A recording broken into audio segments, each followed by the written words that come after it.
everyone, and thanks for joining us today on Long Island Trackside. In the absence of last year's late model champion Dan Giovanelli, the 1995 runner-up has the field covered, leaving many asking, how has Steve Tooker become so dominant?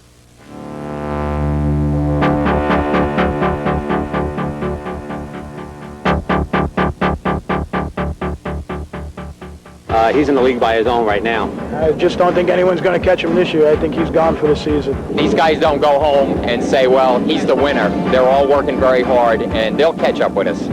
Easier said than done for all who are competing against the mighty 55 this year.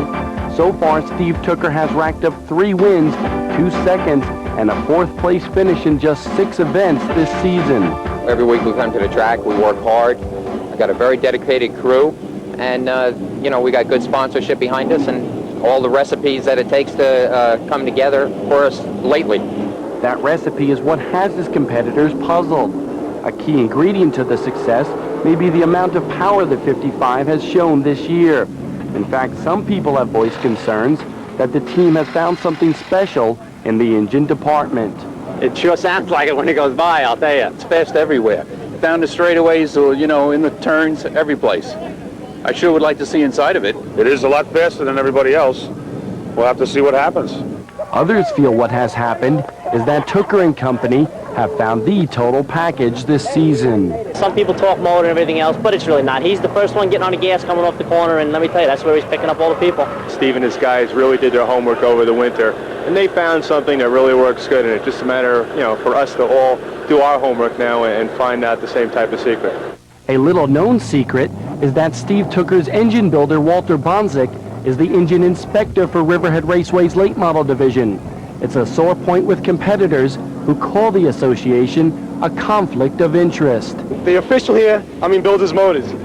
To me, I don't think that's right. I'm sure the guy's doing the best he can, but when you're running away like he can run away, it doesn't look good. There might not necessarily be anything wrong with the engine the way it's built, but it's always the possibility that there could be. And this is what everybody seems to be, bothered by. I've heard they think I'm cheating. There is a protest rule. If they think we're cheating, they can put up the money. Protest or no protest, Bonzik insists cheating is just not his style. I'd be shooting myself in the foot. You know, if I was caught cheating, I'd lose my entire credibility as an official. Kind of stupid. I've been doing this for 3 years now. Riverhead Raceway is aware of this situation and has taken special precautions to assure competitors everything is done fair and square. When it comes to that car, he will not look at it. I've looked at the motor, and Pat Fez has done the motor on that car. We've already been told that we're going to get taken apart every night if they have to in order to squash those kind of rumors, and we have nothing to hide. With drivers crying foul play this year, last year's championship car owner says there may be a simple solution. At least allow the other team's engine builder to be with NASCAR's chief engine guy.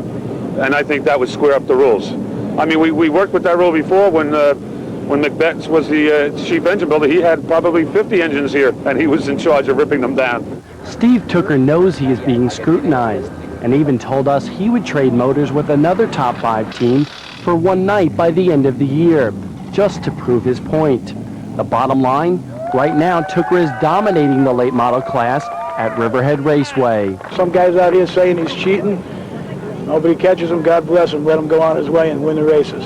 We'll catch up to him by the end of the season. I'm not too worried about that. They should be worried because Tooker has been virtually unstoppable. His Lumina was flying on the quarter-mile oval last week. Paul McInerney's number 60 was also flying around after contact with early race leader Sal Maniscalco. As Tooker and Pete Erickson battled for second spot late in the race, Larry LaFontaine was cruising in his Riverhead McDonald's number 53 until he hit fluid on the track and spun in turn 4 with 5 laps to go. Lucky Steve Tooker inherited the lead and held off Erickson and Glenn Tyler for his 3rd trip to victory lane. 2 races were held during the same day 2 weeks ago, and Tooker was on top in the first one. He blew through the field and passed leader Paul McInerney for the win during a daylight late model feature event. The night belonged to Pete Erickson. He pulled into victory lane to pick up his first trophy of '96. Steve Tooker spun early in the event, but still managed to finish second. Today's late model report is brought to you by All Pro Auto Parts.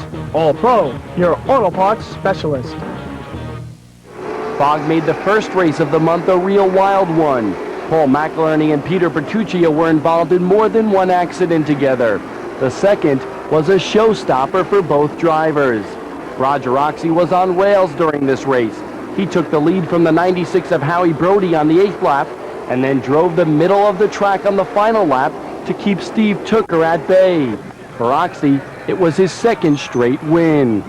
Today's Charger Report is brought to you by Trailer Transport of Westbury. Trailer Transport carries